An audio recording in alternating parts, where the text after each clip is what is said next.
कक्षा 9वीं विषय गणित अध्याय 9 सरल रेखा एवं कोण। अध्याय 9 में आता है आपका सरल रेखा एवं कोण। इसमें चलते हैं। सरल रेखा एवं कोण में सबसे पहला आता है रेखाखंड क्या है। किसी रेखा के मध्य के सीमांत भाग को रेखाखंड कहते हैं। माना L एक रेखा है जिसमें दो सीमांत बिंदु A तथा B हैं, तो भाग AB को रेखाखंड कहते हैं। इसे AB से व्यक्त करते हैं।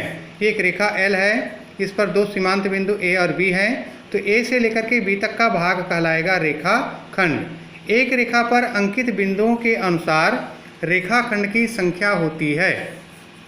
ये रेखाखंड L दिया है जहाँ पर P, Q, R और S चार बिंदु अंकित हैं। रेखाखंड पर अंकित बिंदु बराबर 4, तो रेखाखंड बराबर होगा PQ, QR, RS, PS, RS के बाद PS, उसके बाद PR, PS, उसके बाद में Q और S। यदि किसी रेखा पर n बिंदु अंकित हैं तो रेखाखंड की संख्या 1 धन 2 धन 3 धन 4 धन 5 धन डैश डैश डैश n-1 होगी। ये रेखाखंड के बारे में हो गया। रेखाखंड के बाद इसी में आगे आता है कि संरेख बिंदु क्या है। किसी रेखाखंड पर एक या एक से अधिक बिंदु स्थित हो तो उसे संरेख बिंदु कहते हैं। एक रेखाखंड L है, इस पर तीन बिंदु हैं A, B और C, तो ये A, B और C कहलाएगा संरेख। मतलब एक ही रेखा पर एक या एक से अधिक बिंदु है तो संरेख बिंदु होते हैं। अगला आता है कोण।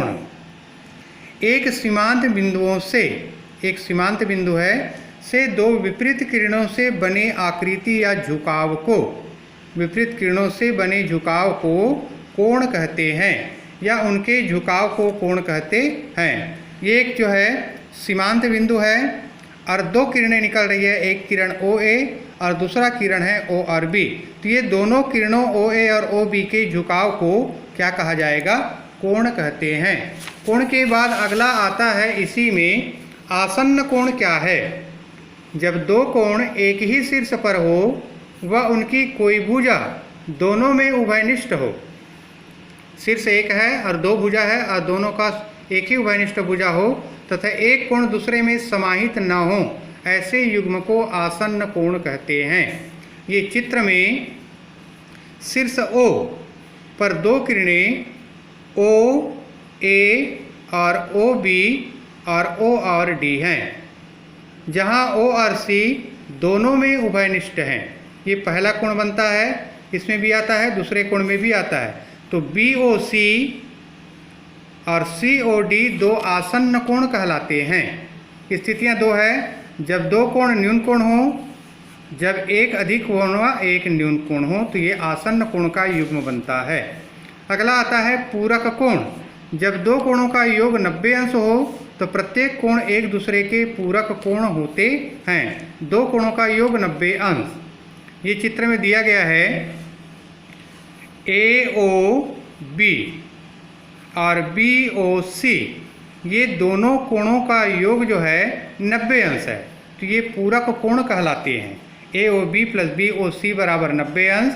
जैसे एक कोण 30 अंश का है तो उसका पूरक कोण होगा 90 ऋण 30 बराबर 60 अंश। 30 अंश का पूरक कोण 60, 50 अंश का पूरक कोण 40। मतलब जो पूरक कोण दिया गया है उसको आपको समकोण या 90 अंश में घटा करके उसके पूरक कोण का मान ज्ञात करना है। अगला आता है समपूरक कोण। जब दो कोणों का योग 180 अंश हो तो प्रत्येक कोण एक दूसरे का पूरक कोण होता है। दो कोणों का योग 180 अंश हो तो प्रत्येक कोण एक दूसरे का पूरक होता है। ये दो कोण बना है, एक कोण जो है AO और C, दूसरा BO और C। इसमें O और C दोनों में उभयनिष्ठ है, तो एक कोण, दोनों कोणों का योग 180 होना चाहिए। जैसे AOC धन BOC बराबर 180, ये 120 अंश का है, तो इसका संपूरक कोण होगा 60 अंश। अब अगला इसी में आता है समांतर रेखाएं। जब दो रेखाएं एक दूसरे को किसी भी बिंदु पर प्रतिच्छेद नहीं करती है, दो रेखाएं हैं जो एक दूसरे को किसी भी बिंदु पर प्रतिच्छेद नहीं करती है, समांतर रेखा कहते हैं। एक रेखा दर्शाया गया है L, दूसरा रेखा दर्शाया गया है M। ये दोनों के बीच की दूरी जो होती है सदैव बराबर होती है। दो समांतर रेखाओं के बीच की दूरी सदैव बराबर होती है। ये किसी भी बिंदु पर एक दूसरे को प्रतिच्छेद नहीं करते हैं, चाहे इसको कितना भी आगे की ओर अनंत की ओर बढ़ा दिया जाए। इसको बोला जाता है L समांतर M। अगला आता है प्रतिच्छेदी रेखाएं। जब दो रेखाएं एक दूसरे को किसी न किसी बिंदु पर प्रतिच्छेद करती है, प्रतिच्छेदी रेखा कहते हैं।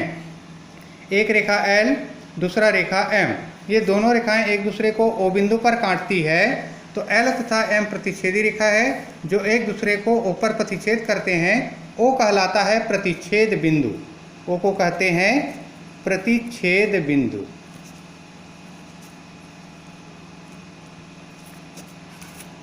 अब इस प्रतिच्छेद बिंदु पर आगे हम देखते हैं कि दो प्रतिच्छेदी रेखाओं में शीर्षाभिमुख कोण क्या है।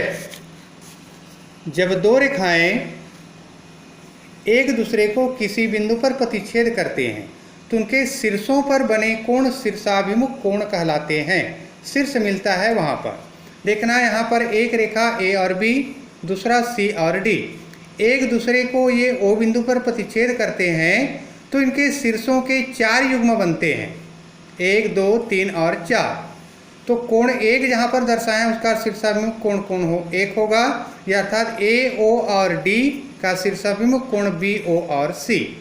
इसी तरह से AO और C कोण का शीर्षाभिमुख कोण होगा BO और C, और ये कोण का मान जो है सदैव बराबर होगा।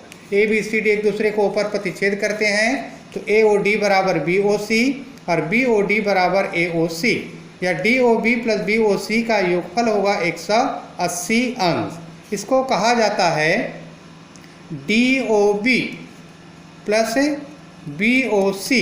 इसको बोलते हैं रेखीय युग्म, कहा जाता है इसको रेखीय युग्म।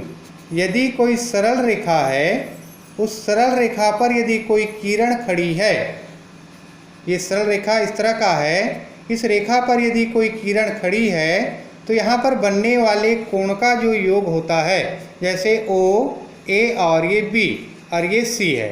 A भी एक सरल रेखा है, O और C किरण इस पर खड़ी है, तो यहाँ पर जो कोण बनता है AOC पहला कोण, BOD ये दूसरा कोण, तो कोण 1 धन कोण 2 दोनों का योगफल होगा 180 अंश। ये कहलाता है रेखीय युग्म।